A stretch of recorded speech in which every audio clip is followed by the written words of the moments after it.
Thanks, Sean. Here's how they line up for the BP Ultimate Grid. William Bamber off the pole alongside John McIntyre. Of course, it is a reverse grid with Christina Orr and Hayden McKenzie lining up next. Then filtered back through to Eddie Bell, Martin Short, of course, had a bit of a shocker of a weekend.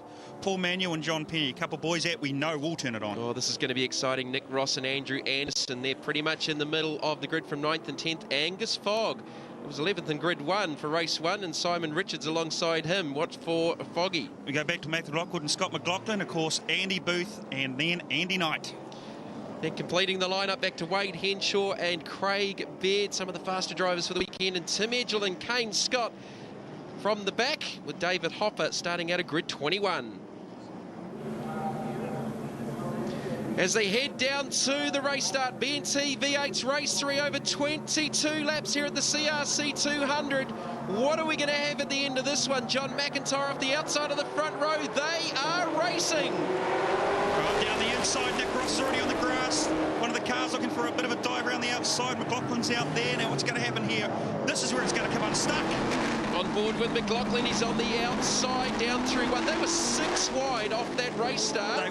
McLaughlin runs a little bit wide. They actually managed to all get through the first corner. They did a fair bit of Morse code going on. Some of the guys are going to get caught out on the outside here. That's on board with Kane Scott. Timmy Edgell to his right. They're 3 wide through Splash. Yeah, Wade Henshaw's on the inside. Craig Baird on the other. Right in the middle of them was Andrew Anderson, of course. So, boys jostling for position. Wow, well, you have to say, Jamie, heart in the mouth type stuff, all got through it all right. On board with Kane Scott again, looking for the round victory. Angus Fogg a few rows up ahead of him, though. So, predictably, John McIntyre out into the early race lead. Big flash of flame from the overrun from Eddie Bell's Independent Fisheries Ford. William Bamber's getting filtered through quite quickly. Eddie Bell already up to second. Now, is that Paul Manuel in second place already? Yeah, it was Paul Manuel up into second in the Oryx Commodore. Wow, that is a good start for him.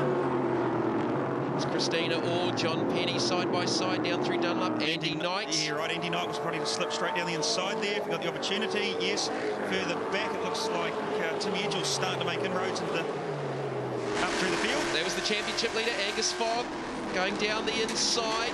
Started from grid 11 to the inside of Nick Ross and also to the inside of his young LG Motorsport teammate, William Bamber. Problems maybe for Eddie Bell. Looked like he was losing a little bit of speed out of 1. So much action going on. Jamie didn't even catch that if that was the case. But he certainly is getting filtered back, as you would say, Mark. But there's McIntyre, Paul Manuel, Hayden McKenzie. Angus Fogg up into 4th from grid position 11 inside the first 2 laps. Matt Lockwood, he's been pretty solid in his debut in the John Penny Holden, on board with Scott McLaughlin. Going back to the main guys in the championship, of course, Craig Baird and Kane Scott. Craig Baird actually made a fair bit of inroad in there, and he's been filtered all the way through towards the back of the field. So maybe he's got a bit of rubbing early on and done a bit of damage to that car. But Timmy Edgell is probably the fastest or the most progressive guy so far, up to 17th place from dead last. 2 of the series rookies here side by side. Martin Short on the outside, William Bamber on the inside. Troubled weekend for both of these drivers. Bamber going off in qualifying after a brake failure. Martin Short involved in that first turn clash with Angus Fogg. Now, you want to know what a freight train is? We're about to see it, actually. Oh, William Bamber just got caught a little bit on the outside there. John Penny went down the inside. I think Andy Knight was there as well. So already fastest lap of the race for John McIntyre at a 1:13.454. This could be a very important race for McIntyre, depending on what happens to the likes of Fogg, Baird and Kane Scott, who are a little bit deeper in the field. Foggy obviously has got a little bit of an advantage with 4th.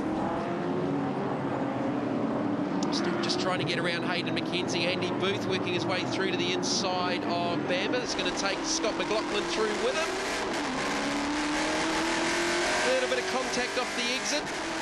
Yeah, rummage racing, there's absolutely nothing in that whatsoever. Scott will go down the inside here, gets the opportunity. Hit the car on the rev limiter down through the gearbox. And look who's running nose to tail, Andy Booth and Scott McLaughlin again, just like race number 2.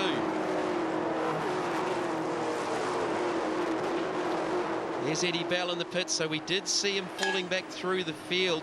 Right, mechanic shaking his head there. Car coming off the jacks. I don't think that car will be rejoining somehow. There wasn't a great deal of urgency amongst anybody.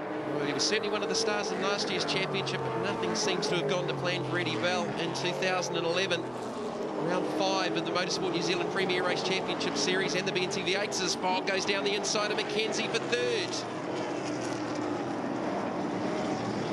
Well, you talk about damage limitation, don't you? Angus Fogg is in the box seat because Craig Beard and Kane Scott are still 16th and 17th respectively. And to be honest with you, Jamie, aren't showing much speed to get through the front. They're battling with Wade Henshaw, Timmy Edgell, all of similar car speed. So, you know, we're only 4 of 22, but laps are going to run out for those guys. So John McIntyre with a 3-second advantage over Paul Manuel. McIntyre's just done a 1:13.454 and a 4:55 back-to-back. Paul Manuel over the 14.464, so he's on pretty similar lap speed.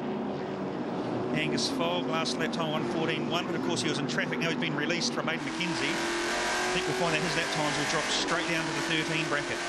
On board with Scott McLaughlin, chasing down Andy Booth. These two were racing together a lot in the second race for the weekend here at Mighty Manfield. There's Kane Scott, nose to tail with Craig Beard. Isn't that what they call the Commodore Cup, as Boothie so calls Commodore it? Cup, yeah, exactly right. Or Formula Fords. So Craig Beard has got a 33-point advantage over Kane Scott as Andy Knights. No, it's Boothie. That's Boothie, yeah. John Penny go down the outside here. Scott McLaughlin obviously taking the battle to Andy. Andy doing the decisive defence as he's entitled to, and of course John Penny may benefit out of this. So Andy Booth and Scott McLaughlin working their way inside the top 10. Andy Knight, the next up ahead of them in the 7th position. Certainly is nose to tail further back. Beard is scored in the 16th position. Kane Scott 17th. Andy Anderson, he's going to be the spoiler here, and he drives around Kane Scott. Nothing to lose, but being back that far, so he's battling through now. Timmy Edgell is actually the fastest, well, the guy's making the most inroads. He's already up to 12th place, just behind Matt Lockwood. Wade Henshaw back in 15th. Well, just showing a little bit of smoke there into Higgins. I don't know that there was a brake lock-up, but it looked to be more from the rear of the car as Kane Scott's trying to find a way back around Andy Anderson in the ITM Commodore. So that boy's got a lot of mumbo on a straight line. Of course, it means nothing when you've got a car which is almost of equal speed down the inside, because the inside is the third line.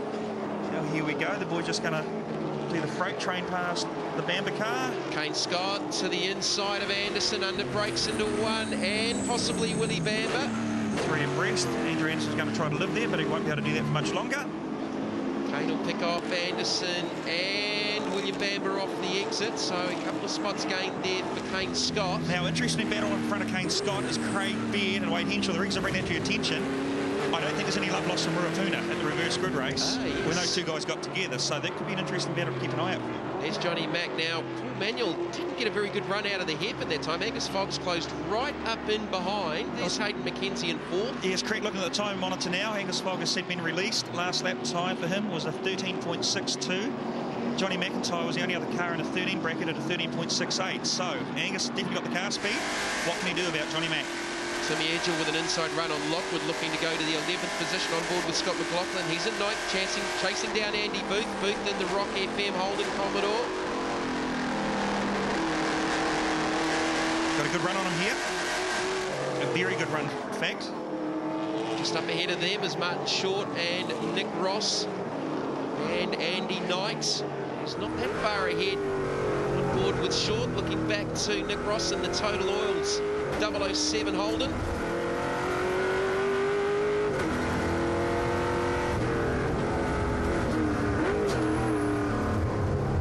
Looks like he's suffering a little bit in that car because the engine note went off. Didn't go off because something wrong with the engine, just because of the deacceleration in the car, but a little bit earlier than you'd expect going around that fast turn 3. So maybe they've engineered that car to come on, used a bit of tyres up in the early part passing cars. Kane Scott in front of Craig Beard. Yes, Kane Scott has made that change in the last lap. So that would be a gain points-wise for Kane Scott. Oh, Wade Henshaw looking a wheel there. Just ahead of Simon Richards in the So Eurodrive Ford. Just sort of in that settling pattern, waiting to blink, and who's going to do something first. Just in that sort of quiet period of the race. Nothing's ever quiet about NZV8's. Yeah, watch down the inside. Door opened up. Simon Richards gets by Wade Henshaw, tows Kane Scott through with him. This battle is definitely not over. That I'm very confident of. Craig Beard just in behind Andy Anderson, staying with them as well. There's Beard and Henshaw, and it's just about Ruapuna all over again, and it continues off the exit down towards the S's. Kind of called that right, didn't we? They're both going to stay there. Andrew Anderson's just going to take advantage of this, go right down the inside of Craig Beard, hang him out to dry on the way out, and take the position. That easy. You think Wayne's got a big memory? Oh, I know for a fact Wayne has a good memory. Andy Anderson, he's right in the middle of these two, Craig Beard, so that's just stalled his progress up for a moment. So Timmy Edgell looking pretty good for the possible round win. He's up into the 11th position. Kane Scott is 3 positions behind, maybe now 2 if he drives around Simon Richards here. That will be for the 13th position. Kane's coming over trying to crowd him a little bit to take the position, which he's done so. Probably entitled now to come over as far as he likes. So we're not yet at the halfway. The NZV8 finale from Manfeild. But it must be hot out there because you'll see the windows completely out of Kane Scott's car on the driver's side. Passenger side's wound down, probably up to 50 degrees. Some of the drivers are reporting inside the cockpit. So it's like a sauna and going through a heavyweight boxing match all at the same time. Here's Angus Fogg. He's got through to second.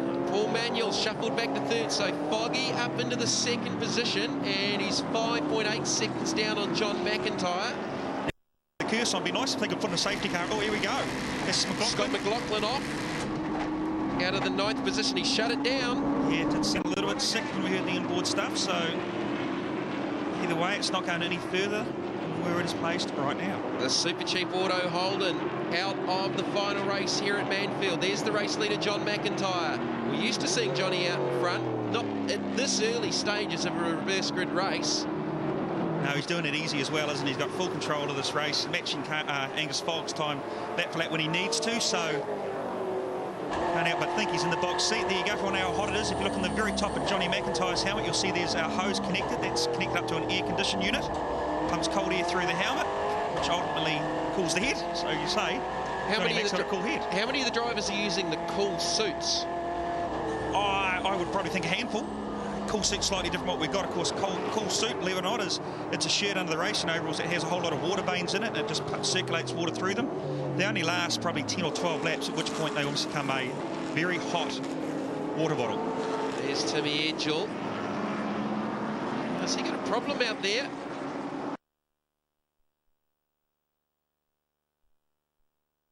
Edgell.